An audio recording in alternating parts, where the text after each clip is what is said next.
Business രംഗത്തേക്ക് ഇപ്പം പലപ്പോഴും കുറച്ച് ആളുകൾക്ക് അന്നദാനമോ അല്ലെങ്കിൽ ഭക്ഷണം കൊടുക്കുന്നു എന്നതിന് മാറി അവർ സ്വയം ഭക്ഷണം ഉണ്ടാക്കുന്നവരായി സ്വയം പര്യാപ്തരായി മാറണമെന്ന് തന്നെയാണ് സ്വാമിജിയുടെ നിർദ്ദേശം.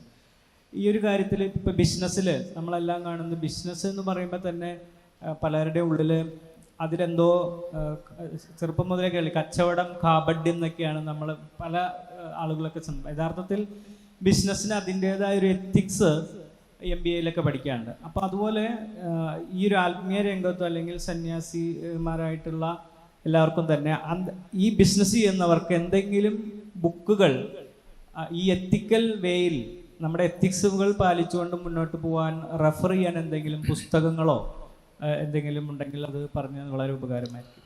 ശ്രദ്ധിക്കുക,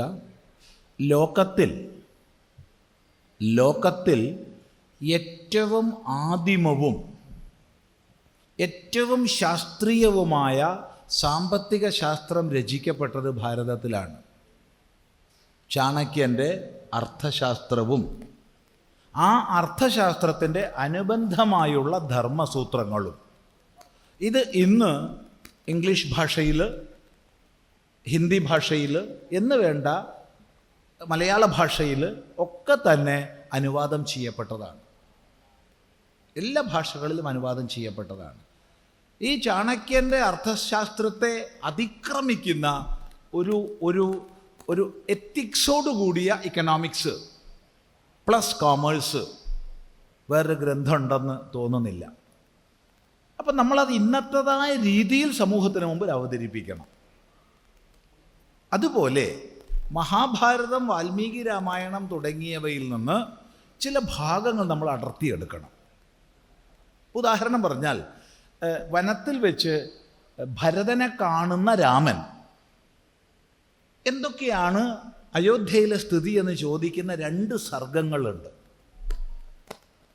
ആ 2 സർഗങ്ങൾ ഇന്ന് ഭാഷാന്തരം ചെയ്ത് അഥവാ വ്യാഖ്യാനിച്ച് നമ്മുടെ പൊളിറ്റിക്കൽ സയൻസോ അല്ലെങ്കിൽ ബിസിനസ് അഡ്മിനിസ്ട്രേഷനോ പഠിക്കുന്ന വിദ്യാർത്ഥികൾക്ക് നൽകാമെങ്കിൽ അത് ഏറ്റവും ശ്രേഷ്ഠമാണ്. അപ്പോൾ പുതുതായിട്ട് ട്രാൻസ്ലേറ്റ് ഒന്നും ചെയ്യണ്ട. ഇപ്പം തന്നെ ഹിന്ദിയിലും ഇംഗ്ലീഷിലും മലയാളത്തിലൊക്കെ ഉണ്ട്. ഇതുപോലെ ധാരാളം റിസോഴ്സസ് നമുക്കുണ്ട്, ധാരാളം ഉണ്ട്. അത് ഉപയോഗിക്കുക, കണ്ടെത്തുക. പിന്നെ ഇതോടൊപ്പം മറ്റൊന്ന് പറയാനുള്ളത്, പണമുണ്ടാക്കുന്നത് തെറ്റാണ്, ബിസിനസ് തെറ്റാണെന്നൊക്കെ പലരും നമ്മളെ പഠിപ്പിച്ച് വെച്ചിട്ടുണ്ട്. അത് ശാസ്ത്രവിരുദ്ധമാണ്, വേദവിരുദ്ധമാണ്. അത് എല്ലാവരും ഓർമ്മിക്കുക. സമ്പന്നമായൊരു സമൂഹത്തിന് മാത്രമേ മുന്നോട്ട് പോകാൻ പറ്റൂ. ഇതോടൊപ്പം വളരെ പ്രധാനപ്പെട്ടൊരു വിഷയമാണ്, ഇന്ന് പൊതുവെ ഏതൊരു വിഷയത്തിൽ സംശയം വന്നാലും ഒട്ടനെ നമ്മുടെ യുവതലമുറ സമീപിക്കുക ഒന്നുകിൽ വിശ്വഗുരുവായ ഗൂഗിളിനെയോ അല്ലെങ്കിൽ മറ്റ് ആർട്ടിഫിഷ്യൽ ഇൻ്റലിജൻസ് ആപ്പുകളെയോ ആയിരിക്കും. ChatGPTയോ അങ്ങനെ ഏതെങ്കിലും, ഇന്നതെന്ന് പറയുന്നില്ല. ഇവ ചെയ്യുന്നത് ലക്ഷക്കണക്കിന് കോടിക്കണക്കിന് വിസ്തൃതമായ വെബിൽ നിന്ന് ഒരു സെക്കൻഡിൻ്റെ ക്ഷണനേരം കൊണ്ട് ഡാറ്റ കളക്ട് ചെയ്ത് നമുക്ക് തരിക ചെയ്യുന്നത്. അല്ലാണ്ട് അവയ്ക്ക് പുതുതായിട്ട് ഡാറ്റ ഉണ്ടാക്കാൻ കഴിയില്ല. കാരണം അവയ്ക്ക് ഓർഗാനിക് ഇൻ്റലിജൻസ് ഇല്ല. അവയ്ക്ക് ആർട്ടിഫിഷ്യൽ ഇൻ്റലിജൻസേ ഉള്ളൂ, ഓർഗാനിക് ഇൻ്റലിജൻസ് ഇല്ല. അപ്പം നമ്മുടെ അവശ്യമായൊരു കർത്തവ്യമാണ് ഇന്നത്തെ വെബിൽ എത്ര ആധികാരികമായ ഡാറ്റ അപ്ലോഡ് ചെയ്യാൻ കഴിയുമോ അതൊക്കെ അപ്ലോഡ് ചെയ്യണം. അത് കേവലം വോയിസ് ആയിട്ടോ വീഡിയോ ആയിട്ടോ അല്ല,